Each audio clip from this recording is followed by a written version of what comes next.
Esta no es la crónica de un hospital abandonado, es el registro de una herida abierta en la psique de la humanidad.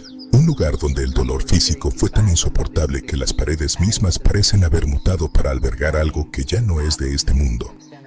Lo que estás por escuchar es el expediente de Waverly Hills, una estructura de hormigón gótico que comenzó como un refugio de esperanza en las colinas de Kentucky y terminó siendo un matadero de almas a escala industrial. Aquí, la muerte no fue un evento aislado o una tragedia ocasional, fue una producción en cadena, una maquinaria de sufrimiento que dejó tras de sí un residuo de oscuridad tan denso y concentrado que ha cobrado forma física y conciencia propia.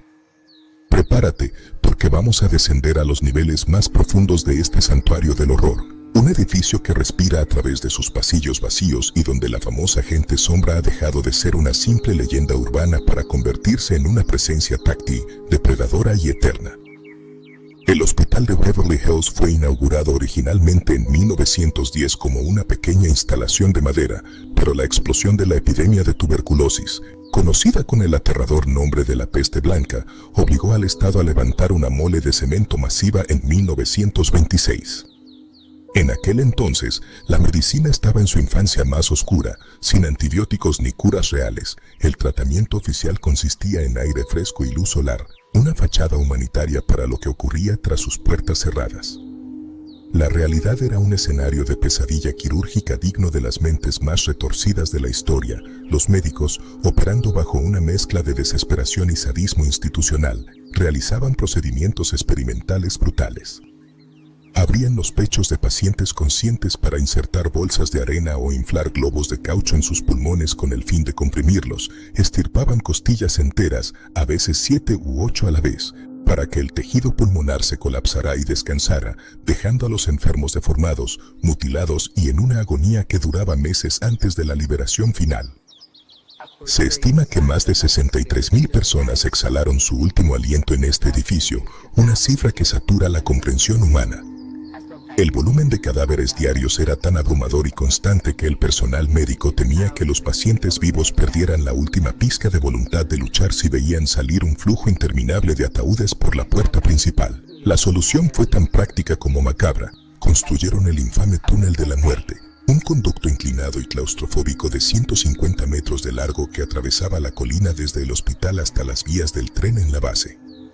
Por ese túnel, los cuerpos eran deslizados en carretillas en la oscuridad total, amontonados como mercancía defectuosa para ser despachados sin que nadie los viera. Ese túnel no solo transportaba carne muerta, se convirtió en una vena abierta por donde el miedo puro, la rabia de los no muertos y el dolor residual comenzaron a filtrarse hacia nuestra realidad, creando una mancha espiritual que nada ha podido limpiar en un siglo. El fenómeno más documentado y aterrador de este expediente es, sin duda alguna, la agente sombra. En la mayoría de los lugares encantados, los fantasmas son apariciones tenues, neblinas translúcidas que apenas se perciben, pero en Waverly Hills, las entidades son masas de negrura absoluta, vacíos tridimensionales en el espacio que parecen absorber la luz a su alrededor como si fueran pequeños agujeros negros. Los investigadores de lo paranormal han reportado que estas sombras no tienen rasgos faciales definidos, pero puedes sentir su mirada fija clavada en tu nuca, una mirada que transmite un odio frío, una envidia por los vivos y una curiosidad maligna. No se limitan a caminar de forma errática, se asoman desde las celdas de aislamiento, te siguen de cerca manteniendo el ritmo exacto de tus pasos para que sientas su aliento helado y en las noches de mayor actividad. Se manifiestan como docenas de figuras negras que bloquean las salidas de los pasillos, atrapando a los visitantes en un corredor de oscuridad impenetrable donde los gritos no parecen salir de la habitación. Pero si hay algo que hace que incluso los investigadores militares y los escépticos más curtidos pierdan la compostura y abandonen sus equipos de grabación, es la entidad conocida como el Cripe, el acechador. El expediente sugiere que el Cripe no es el espíritu de un antiguo paciente ni de un médico caído, es algo mucho más antiguo y vil, una forma de pensamiento negativa o un parásito transdimensional que cobró vida propia gracias al banquete de sufrimiento masivo que el hospital le ofreció durante décadas. Esta cosa no camina como un hombre. Se mueve exclusivamente por los techos y las esquinas superiores de las habitaciones, gateando con extremidades que parecen haberse estirado y roto para adaptarse a la arquitectura. Quienes han tenido el infortunio de iluminarlo con una linterna describen una silueta que se contorsiona de forma antinatural, bajando por las paredes con la agilidad silenciosa de una araña de pesadilla. El creeper no solo acecha desde las alturas, emite un sonido gutural constante, un chasquido seco y rítmico que resuena en el silencio absoluto de las plantas superiores, y quienes han estado a pocos metros de él reportan una sensación inmediata de asfixia mecánica, como si la entidad estuviera extrayendo físicamente el oxígeno de la habitación para fortalecer su manifestación. En el cuarto piso, el ambiente cambia drásticamente. El aire se vuelve tan denso y cargado que cada paso se siente como si caminaras bajo el agua. Aquí es donde habita la sombra de un hombre conocido como el Vagabundo, que se manifiesta frecuentemente junto a un perro espectral de ojos incandescentes. Pero no te dejes engañar por la imagen de un anciano perdido. Su presencia es de una hostilidad eléctrica y violenta. Los medidores de campos electromagnéticos estallan y se queman en su presencia, y los dispositivos de audio han captado su voz en cientos de ocasiones, una frecuencia baja, rasposa y autoritaria que ordena a los vivos que se arrodillen o que salgan de su propiedad antes de que algo peor ocurra. Sin embargo, nada en este edificio, ni en muchos otros lugares del mundo, supera el horror concentrado de la habitación 502. Este rincón es el epicentro de un suicidio doble y de una energía tan corrosiva que ha provocado náuseas violentas, ataques de pánico y desmayos instantáneos en miles de visitantes. Se dice que en 1928, la enfermera jefe de esa planta, tras descubrir que había contraído la tuberculosis de un paciente y que estaba embarazada de un médico que la despreció, decidió que no había salida. Fue encontrada colgada de las tuberías del techo, balanceándose suavemente sobre el suelo de azulejos fríos.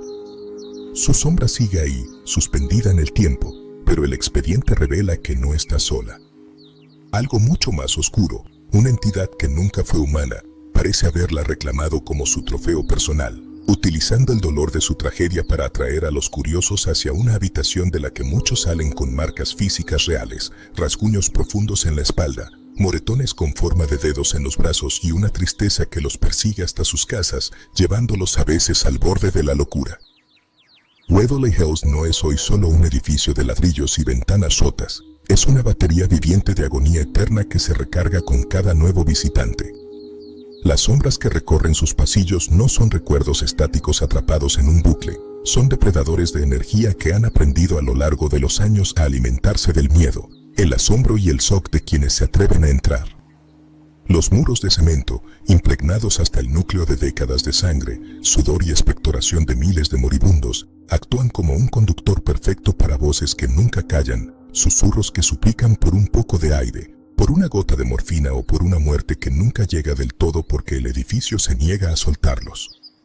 Si decides cruzar sus puertas, debes entender que en Waverly Hills tú eres el intruso en un ecosistema de dolor que ha creado sus propias leyes físicas y espirituales.